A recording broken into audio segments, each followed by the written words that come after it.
I feel like the world is a nasty enough place, and SEO as an industry has had a pretty bad rap. And for me, I want to be in a place where people are kind. Like, I just want to be around nice people. I don't want to be around jerks.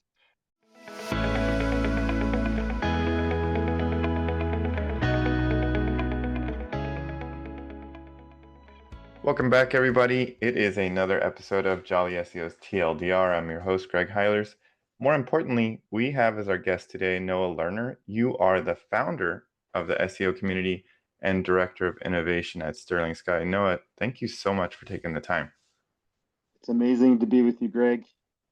Oh, I appreciate it. You made it here despite my many snafus along the way on this digital journey. I really am excited to have you because I've been in the SEO industry almost a decade now, and a big part of that is finding communities to plug into. As you know, you're the founder of the SEO community. You've got over 4,000 members, is that right?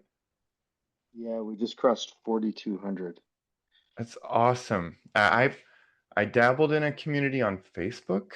We got a little over 1,000. It's not an easy gig. I'm part of I Love Traffic think tank. Joe Davies has scalers for the agency people. There's SEO Signals Lab, but honestly, I see like a bit of a void that you're filling, and that's why I reached out and just wanted to get your insights. Uh, I think I'd love to hear from yourself. Like who is the member that you built the SEO community for? Hmm. Selfishly, I kind of built it for myself.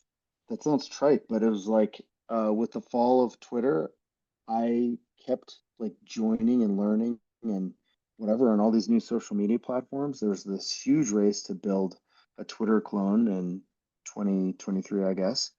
And I was just so frustrated because my friends were everywhere and I couldn't like recreate that like flat, fun way of communicating with each other that Twitter afforded. Whether it was the use of Giphies, the constraints around how many characters you'd use, the ability to do threads, the ability to also embed video, the ability to have like flat, easy, direct messages with people in a compelling way. I felt like I could reach out to pretty much anybody and get into a meeting with them. And it made it very easy for someone like me to build friendships. And during the pandemic, I knew the power of Twitter based on being able to have like 500 different Zoom calls over the pandemic with people that I'd never met. And it was hugely impactful in my career. And so I knew about the power of community because of that. But I also knew about the power of a Slack driven community, having run another community called Agency Automators from 20, I don't remember when it started. It was like 2018 to we shut it down in 23 or 4. Um, and that grew to about 11 or 1200 people that were all into automation, whether it was around agency automation or whether it was, SEO process auto, automation or whatever it was. And it was super fun. And I had all these close friends with people all over the world. And I learned a lot of lessons doing that. Um, and I took a lot of the learnings from agency automators and put them into practice right away when we launched the SEO community. Yeah, makes sense. You kind of covered like where you were. When you were earlier in your career, though, I'm thinking about some of the I've seen in your community since I'm an active member. There's the full spectrum, right? And some of the Yeah. earlier people are asking, especially the channels I'm active in as a business owner, what are terms that are acceptable for clients to pay me in? Like what format are deliverables supposed to arrive in? These kind of things. What did a community do for your own development earlier in your career? What kind of questions did you get answered there? That's a fantastic question. I almost always approach these through the lens of wanting to be a part of and to drive just community, air quoted, generally. And based on a desire to build friendships. Um, Having said that, though, I've been part of like micro communities that are like accountability communities with other agency owners when I owned Bike Shop SEO. And Blake Denman started that, and a bunch of other smaller agency owners got together and we met. I don't remember if it was once or twice a month. And the same kinds of questions that you're seeing in the biz of SEO were part of our 2 hour meetings that we had every 2 weeks. Like 1 hour was just like all the in the trenches questions, like, hey, what software are you using to solve this problem? What do your SOPs look like for this? How do you think about billing? Who's your bookkeeper? We trade references around and trade uh, solution providers, and it was incredibly useful for me. And what I learned through that was that we only have so much time, and it's way faster to talk to experts than it is to do research. It's like if I can hop in a call with someone for a half an hour, like whenever I'm building software, I have 3 to 5 other people who have probably built it before me that I'm pals with. And I'll say, like, hey, I haven't done topic clustering before. How do you think about um, using the rank data to do topic clustering? Does it align with you to build it in this fashion? A, B, C, D, E, F. You know, any weirdnesses around this API that I need to know about. And having 3 of those conversations that last an hour to an hour and a half total can save me 10 to 20 hours through just like random BS along the way during a build project. And so um, I know that by being helpful and useful to others and putting time into other people, I know that when I need help in return, like there's going to be a ton of people who are waiting to give me a hand. So That's a it's almost like an insurance policy. you know, like I know that if I help people, A, I feel great and I can sleep well at night.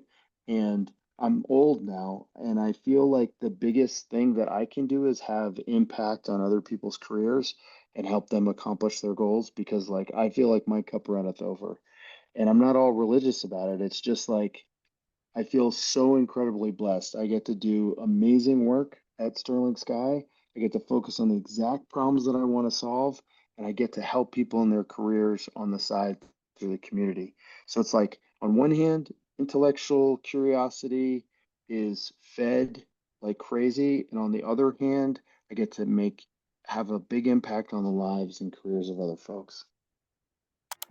Hey, I'm so glad you're enjoying the video so far. If you want our help to keep your traffic trending up, please click that first link in the description down there. That lets you message me directly and I'll get right back to you. Looking forward to helping you out, and please enjoy the rest of this video.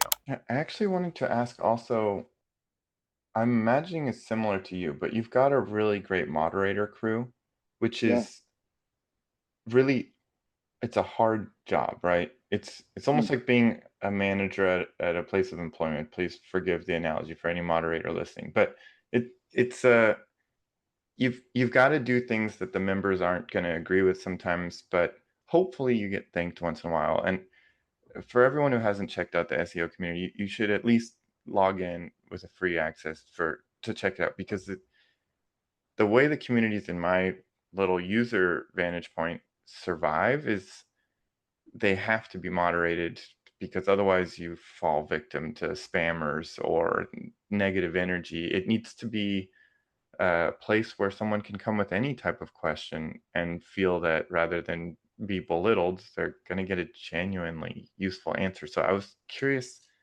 how did you get these great moderators, or how do you manage them, and how do you retain them? They're a key piece to a community that I overlooked when I tried to have a community. So the lessons we learn along the way, right? Um, my first community, uh, I moderated it, and I think I was the only moderator. And after 3 or 4 years, I burned out. And so on day one, of this community did two things. And when I say day one, I mean pretty much literally the first day. Um, Code of conduct and asked for help moderating the community. And people stepped up immediately. And I'd just hop on a Zoom with them and chitty chat and I'd be like, hey, these are the values. Like, do you align with this? And and various people raise their hands, you know. Um, and they're all amazing and there's been like ebbs and flows of people who have jumped in or out based on where they are in their, life or career and stuff. But the people who are really active because they really, really care about community. And there's nothing in it for them. Like they just like to help people. Like Kyle Faber, Nico Brooks in the analytics channel. Um, there's a bunch of folks in a bunch of channels who have an outsized impact on how we talk with each other. And for me, I feel like the world is a nasty enough place, and SEO as an industry has had a pretty bad rap for, I don't know what the period of time is, but like there have been periods over the 20 plus years where things are really kind. People talk about the heyday of Twitter as being like really kind, and they don't mean 2023. I think they mean like 2011 or 12 or 13, right? Like a long time ago.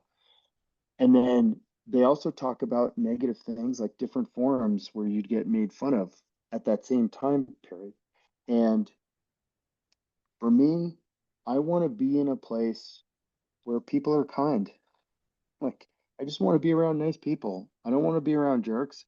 And I want to establish a place that's flat. And when I say flat, I mean like anybody can talk to anybody and we're all on the same level. There are people in our community that charge, and I've been told this, that charge five to $15,000 an hour for their time to consult with huge multinational brands, and they jump in and help people all the time. And there are other people who are just getting started who've never had a client, might still be in university, maybe teaching themselves at night on how to do something, or they're from a part of the world where they just can't access clients who can pay the types of money that they would need to be able to support themselves. And so, like, I want all of those different audiences to find a place where they can come together through kindness, curiosity, desire to help other people, desire to be authentic and genuine, the desire to not treat anybody as less than because of who they love or where they live or the color of their skin or their gender, however they define it, right? Um, like, so I think that that comes from me, but it comes from a group of other people too. And it comes from a community that we built on Clubhouse, which is called SEO Shooting the Poop. And that was almost daily throughout the pandemic from January or February of 2021 all the way up until the middle or late of 2023 when it shifted over into like a weekly occurrence. But we had rules of it, we called it campfire rules. And basically, um, all it is it's just what we were trying to establish is this feeling of a bunch of friends sitting around the campfire, you know? It's like a magical experience if you've never been camping to just hang out around the fire and chitty chat, run the mouth. It has the same vibe probably as a 8-person dinner party kind of feeling where there's lively banter going around the table. Everybody's friendly, everybody's respectful, everybody approaches listening forward, like everybody's listening, and treating with people with respect. So, It's awesome. yeah. Yeah, no, they do a fantastic job. Your community is there's another place I love to tout, the SEO Signals Lab. And Mm, it's but it's a different vibe because you can occasionally get squashed if you say something people disagree with, right? And mm, the other thing I wanted to ask you about is, in contrast to a Facebook-based group like that, which is it's challenging to navigate. Everything's in one stream. Uh, why did you choose the Slack format? You talked a little bit about Twitter threads, but there's another challenge to Slack, right? There's sometimes as a new member channels you don't know about, or sometimes even as a longtime member, there's channels you forget to open up and engage in. So when you were thinking about creating this space, and you talked about the kind of space you want, how did you settle on Slack as the format? I had already run a community on Slack. I went through a little bit of research around, is it a LinkedIn group? Is it I didn't even think about Facebook because I'm over it.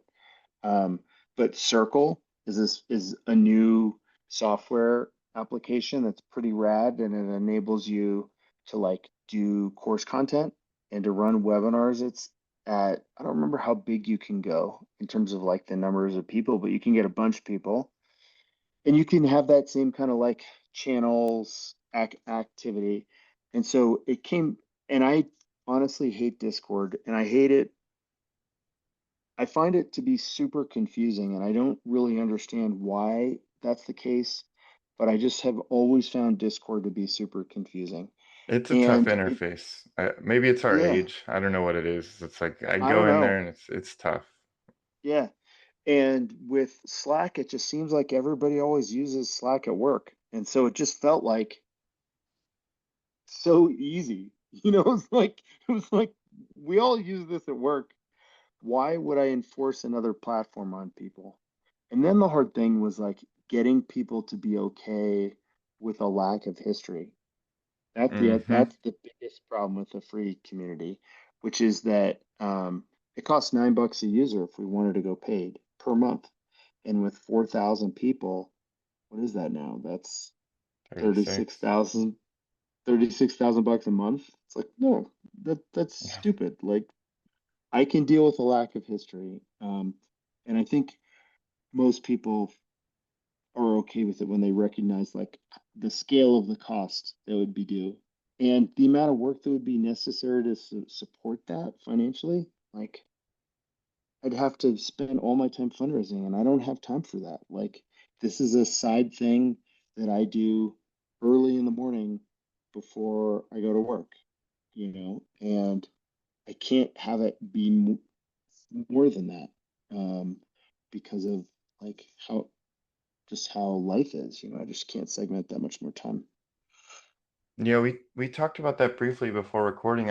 I'm curious, the SEO community, you're approaching 2 years old now at the time of Yeah, recording. What's the future vision for you? Where do you see it going from? I don't know how far you project on this path. I get asked that a lot.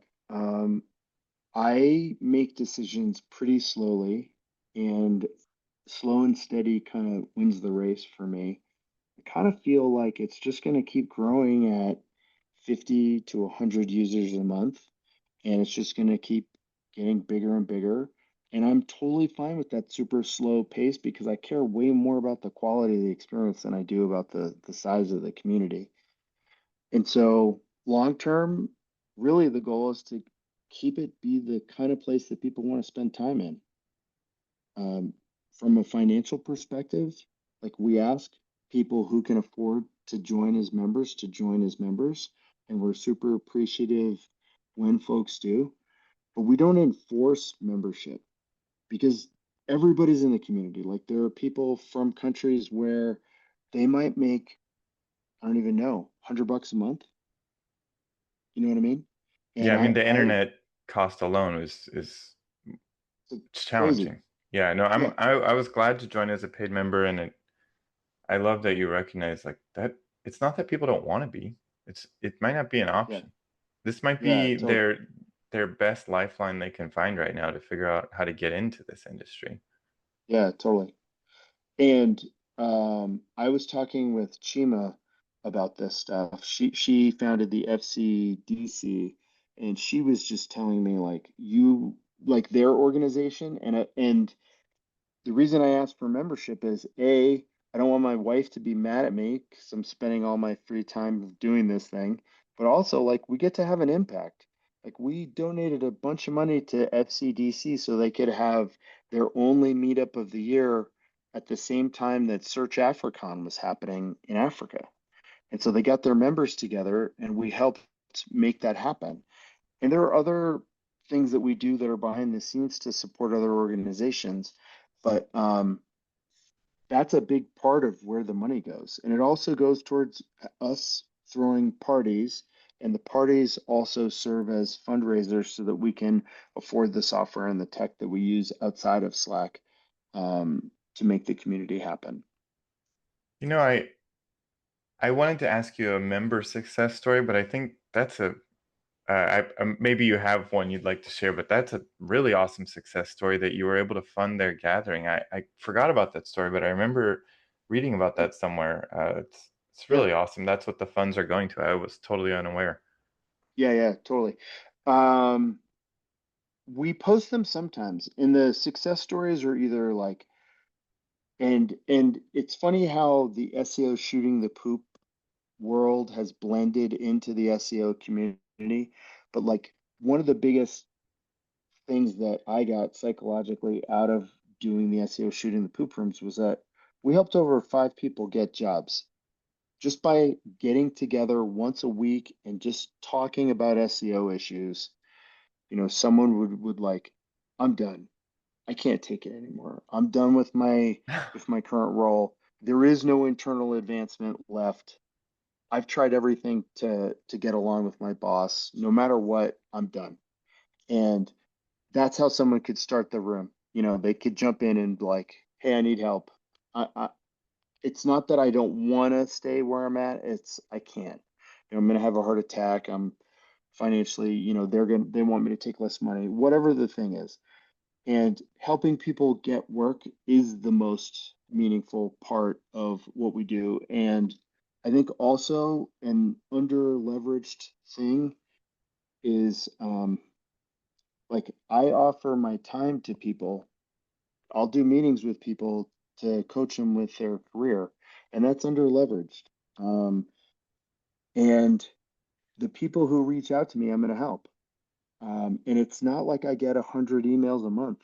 I get 1 to 2 people a month reaching out for help, and I will get in a call with them for 15 to 30 minutes once a month and just chitty chat. If I'm going on a car ride somewhere, I'm going to be in the car for 3 or 8 hours or whatever. I'll hop in a call with that person and just chitty chat about where they're at in their search and see how I can help, and I'll connect folks with other people that would be a fit for what they're looking for.